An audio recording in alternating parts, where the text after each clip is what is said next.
बिस्मिल्लाहिर्रहमानिर्रहीम। ख़ातिम हज़रात अख्तर अब्बास का सलाम पहुँचे। वो लम्हा बहुत अजीब सा होता है, कभी कभी दुख देने वाला, कभी कभी हैरान करने वाला, जब कोई बच्ची आपसे आके ये कहे कि मैं अपनी माँ से मिलना नहीं चाहती, या उसमें वो ऐड कर दे मैं अपने वालिदैन से मिलना नहीं चाहती। आप उससे पूछो कि ऐसा क्या हुआ कि तुम उनसे क्यों नहीं मिलना चाहते। ये अगर एक बच्चे का या एक बच्ची का सवाल होता और वो उस पर बात करना चाहती तो मैं आपसे बात कभी ना करता।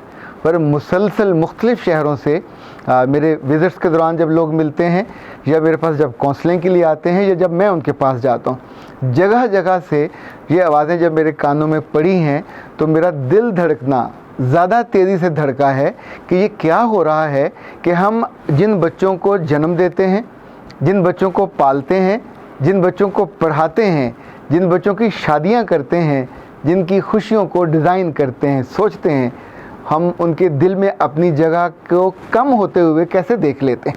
एक बेटी ने आज सुबह बतौर ख़ास मुझे एक लंबा सा मैसेज किया और कहा कि सर चाहे आप इस पर वीडियो बना दीजिए। मेरी दो बहनें हैं, दोनों मुझसे ज़्यादा खूबसूरत हैं, उनके रंग गोरे हैं, कद भी उनके अच्छे हैं, पर मेरी माँ हर लम्हे उनसे प्यार करती है। मेरा रंग थोड़ा सा सांवला है, मैंने पढ़ाई की, पर सारी उम्र जब तक मैं उस घर में रही मेरा मजाक बनता रहा और दोस्तों के सामने भी और अजीज़ों के सामने भी मेरी बहनें मेरा मजाक उड़ाती थी और मेरी माँ उनका साथ देती थी। उसने सारे शिकवे कर लिए और जो पूरा मैसेज मैंने मुकम्मल किया तो मैंने उससे पूछा कि बेटा ये जो तुमने आला दर्जे की पढ़ाई की, तुमने एमफिल मुकम्मल किया, तो क्या तुमने किसी और घर में जाके किया? उसने कहा नहीं। मैंने कहा यू आर टू कॉन्फिडेंट, यानी तुम्हारे लफ्ज़ों में, तुम्हारी टोन में इवन तुम बता रहे हो कि I have one the heart of my husband, I am living happily, और एक ऐसे शहर में रहती हूँ जहाँ मेरा जो मियाँ है बहुत बड़ा ऑफिसर है और वो उसका दिल मेरे दिल के साथ जुड़ा हुआ है, उसका दिल मेरे हाथ में है, तो तुम उस घर में क्या किसी स्काईलैब के ज़रिए पहुँची? उसने उसका जो जवाब दिया वो उसने कहा पहली दफ़ा मैंने इस बात पे सोचा है। आप सोचिए कि इस्लामाबाद में कैसी बच्चे से मुलाकात हुई जिसने छूटते ही ये कहा आई हेट माई मदर। तो मैंने पूछा क्यों? उसने कहा सबकी शादियां कर दी हैं, मेरी शादी बहुत लेट हो रही है और मैंने एमफिल कर लिया, मैं जॉब कर रही हूँ, तो मेरी माँ को पहले ख्याल करना चाहिए था। तो मैंने उससे पूछा क्या तुम्हारी माँ ने इस बीच में कभी तुमसे नहीं कहा शादी का? कहा उसने तो बीए के बाद कहना शुरू कर दिया था। मैंने कहा नहीं करना। उसने एमए के बाद फिर इसरार किया, मैंने कहा नहीं करना। उसने एमफिल के बाद कहा, मैंने कहा नहीं करना। अब मैं तो जॉब कर रही हूँ। अब सोचिए जब वो ये सारा दोहरा रही थी, उस लम्हे कोई एक लम्हे को उसके दिल में, उसके दिमाग में ये एक कूंदा होगा ना कि जो उसने ख़ुद कहा वो बिल्कुल अपोजिट है जो वो कह रही है, जिसकी वो कंप्लेंट कर रही है। ख़ातिन हज़रात, अपने बेटों को और अपनी बेटियों को फॉर ग्रांटेड लेना बंद कर दीजिए। वो आपके घर में उनके रंग सांवले हैं या कम सांवले हैं, बाप और माँ कितने भी सौतेले हों, जब ओरिजिनल भी होते हैं, हकीकी होते हैं, तो हमेशा अपने बच्चों का सोचते हैं। कभी कभी मजाक उड़ा लिया ओके, कभी किसी बहन भाई ने कुछ कह लिया, लेकिन प्लीज़ आप कुछ चीज़ें ऐसी हैं जो मैं रेमेडी बता रहा हूँ, पार्टी कभी मत बना करें।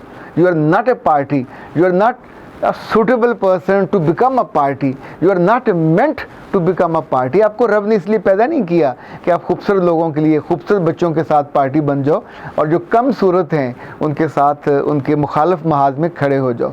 आप माँ हो और आप बाप हो, आपको दोनों को बैलेंस लेके चलना है। अपने बच्चों का मजाक मत उड़वाने दें अपने सामने या गैर मौजूदगी में। अंग्रेज़ी में कहते हैं अपने कुछ बच्चों को शट अप कॉल देनी चाहिए। ये जो हुस्न है वो बाज़ार से ख़रीद के नहीं लाए, ये जो गोरा रंग है उन्हें कोई कमेटी में नहीं मिला, ये सारी चीज़ें मेरे रब ने उनको अता की। So they should be thankful to God. और ये जो थोड़े कम सूरत रह गए इन्हें बकअप किया करें कि रंग अगर तुम्हें कम मिला है तो ये हो नहीं सकता कि अल्लाह ने अपनी कुदरत से तुम्हें किसी और सलाहियत से ना नवाजा हो। ये मैनेजर बहुत अच्छे हो सकते हैं, ये मेज़बान बहुत अच्छे हो सकते हैं, ये घर को बनाने वाले, ये अदारों का सोचने वाले बहुत अच्छे हो सकते हैं। कहीं एक से जब आप उनकी ज़ात में, उनकी खूबियों में कमी रखी जाती है तो किसी और जगह इजाफा कर दिया जाता है, उनको दौलत ज़्यादा मिल जाती है। वो जो पहली बच्ची जिसने मैसेज किया, मैंने उससे पूछा कि जब तुम पढ़ रही थी फ़ीस कौन दे रहा था? तो उसकी माँ और उसका बाप दोनों दे रहे थे। फिर तुमने कहा मैंने और पढ़ना है, जो तुम्हारी दोनों बाकी बहनें नहीं पढ़ पाई, और उसमें से एक ग्रेजुएशन के बाद रुक गई, एक एमए के बाद रुक गई। तुमने एमफिल किया, किसने कराया? उसी माँ ने और उसी बाप ने। और फिर शादी के लिए एक बेहतरीन घर ढूंढा जहाँ तुमको ब्याह के भेज दिया और तुम वहाँ जाके खुश हो। और अब तुम मुझे जो मैसेज कर रहे हो कि मैं अपनी बहनों की शक्ल नहीं देखना चाहती क्योंकि मुझसे जेलस हैं। बिल्कुल होंगी, हो सकता है, पर मेरे बच्चे अपने दिल को पत्थर तो ना कर। वो तेरी माँ जाई हैं, वो उन्होंने उसी घर में जन्म लिया है, वो कितनी भी जेलस हों तो अब शायद वक्त है जब तुम उनकी पुरानी खराबियों का, उनके जेलस होने का, जो उन्होंने तुम्हारे साथ बदसलूकी की, अब तुम्हें उसका बदला देने का या बदला लेने का मौका मिला। अब जब वो तुम्हारे घर आएँ तो तुम उनके साथ वो करो जो उन्होंने नहीं किया। अब जब वो तुमसे फ़ोन पे रब्ता करें, तुम उनसे उस कर्टसी का मुजाहरा करो जो उन्होंने कभी तुमसे नहीं किया। जब वो अपने मियाँ की तुम्हारे मियाँ के साथ कंपैरिजन करें तो मत माइंड करो। तुम्हारा मियाँ अच्छा है, तुम अच्छे हो, दोनों कंफर्टेबल हो, दोनों खुश हो, तो डिप्रेशन किस बात की? कुछ चीज़ों को धीरे से उड़ाना सीखो, कुछ को ओवरलुक करना सीखो। जब ज़िंदगी में आप अपने दिल को शिकवों की अमाजगा बना लोगे तो वहाँ से सिर्फ शिकवे, शिकायतें और नफ़रत की बदबू पैदा होगी। किसी को क्या लगे, बहनें आपकी किसी और घर में, किसी और शहर में हज़ारों मील दूर है, तो सारी नफ़रत और सारा जो गुस्सा है और जो सारा वहाँ की जो कैफियत है, वो सूंघेगा कौन? उसमें जिएगा कौन? उसको भुगतेगा कौन? पल पल मरोगे, तो मरने के लिए तो पैदा नहीं हुए।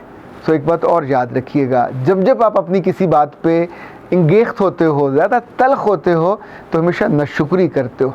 ज़िंदगी में खुशी चाहिए, सुख चाहिए, और पुराने गमों को और दुखों को और दर्दों को और आहों को और कराहों को भूलना चाहते हो तो शुक्रगुजार बनना सीखो। नंबर 1, रब का शुक्र करोगे तो मिलेगा।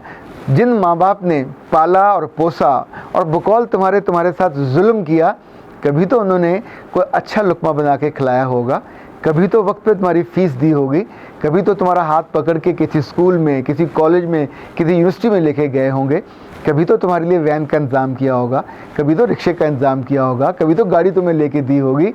किस किस मौके पे, कब कब उन्होंने तुम्हारा ख्याल नहीं किया होगा।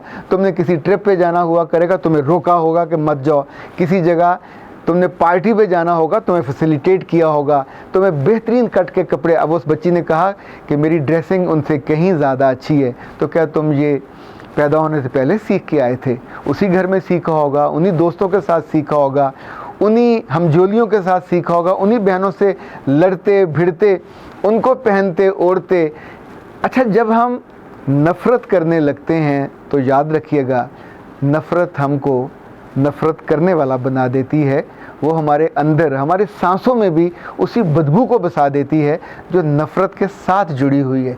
नफ़रत किसी दूसरे का नुकसान नहीं करती, हासद को अपनी ही हसद में जला के मार देती है, और नफ़रत को अपनी ही नफरीन का हिस्सा बना के अपने पल पल, अपनी सांसों को, अपनी खुशियों को और अपने एहसासात को जहर बनाना सिखा देती है। इस जहर का जो तिर्याक है किसी मेडिकल स्टोर पे नहीं मिलता, आपके अपने ही दिल में होता है। उसको दोबारा से जांचिए, आंकिए, और उस माँ को और उस बाप को कि जिसके बारे में सिर्फ शिकवा ही शिकवा है, कभी तो देखिए। कुछ के तो अनपढ़ होते हैं पर अपनी ज़िंदगी की खुशियाँ तज के आपको शहरों में और अच्छी अदारों में भिजवाते हैं और आपको पैम्पर करते हैं और आपको बड़ा बना देते हैं, और आप फिर कहते हो कि मैं उनसे मिलना भी नहीं चाहती।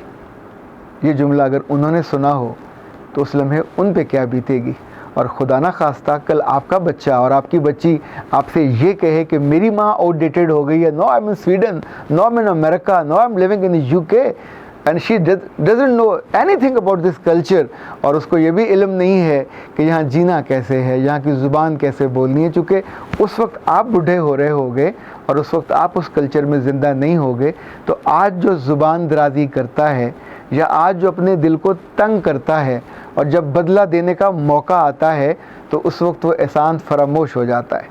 आप बेटे हो या बेटी, आप बाप हो या माँ हो, आप चारों ही मेरे मुखातिब हो, और आपको मैं कोई बात समझाने की कोशिश नहीं कर रहा। मैं तो उस दुख को आपसे शेयर कर रहा हूँ जो मुझ तक पहुँचा और जिसने मेरे दिल को दुखी किया। वो मेरे बारे में नहीं था, किसी माँ के बारे में था। किसी बाप के बारे में था, और मैंने लम्हा भर को अपने आप को उनके साथ खड़ा करके, उनके जूते में पाँव नहीं रखा, उनके साथ खड़ा करके देखा कि अगर ये जुमले मैं सुनता और इन तक मुझे पहुंचाने होते तो मुझे कहाँ कहाँ संसर करने पड़ते, और उनका दिल दुखाने से बचाने के लिए। पर ये दुख कोई और तो नहीं दे रहा, ना मोहल्ले वाला, ना कोई शरीक, अपनी सगी औलाद कि जिनके लिए आपने 22, 24, 26 साल अपनी ज़रूरतें काट काट के उनको पढ़ाया। हाँ, जहाँ मसला है कि माएँ और जो वालिदैन हैं ये दोनों एक्सप्रेसिव नहीं हैं, अपनी मोहब्बत का इजहार नहीं करते, अपनी मोहब्बत का एहसास नहीं दिलाते, सो नतीजतन वहाँ मोहब्बत के फूल नहीं उगते, वहाँ नफ़रत और दूरी का कैक्टस है वो बड़ा होने लगता है। उसको रोकिए ताकि आपकी ज़िंदगी न रुके। अख्तर अब्बास को इजाज़त दीजिए। अस्सलाम वालेकुम व रहमतुल्लाह।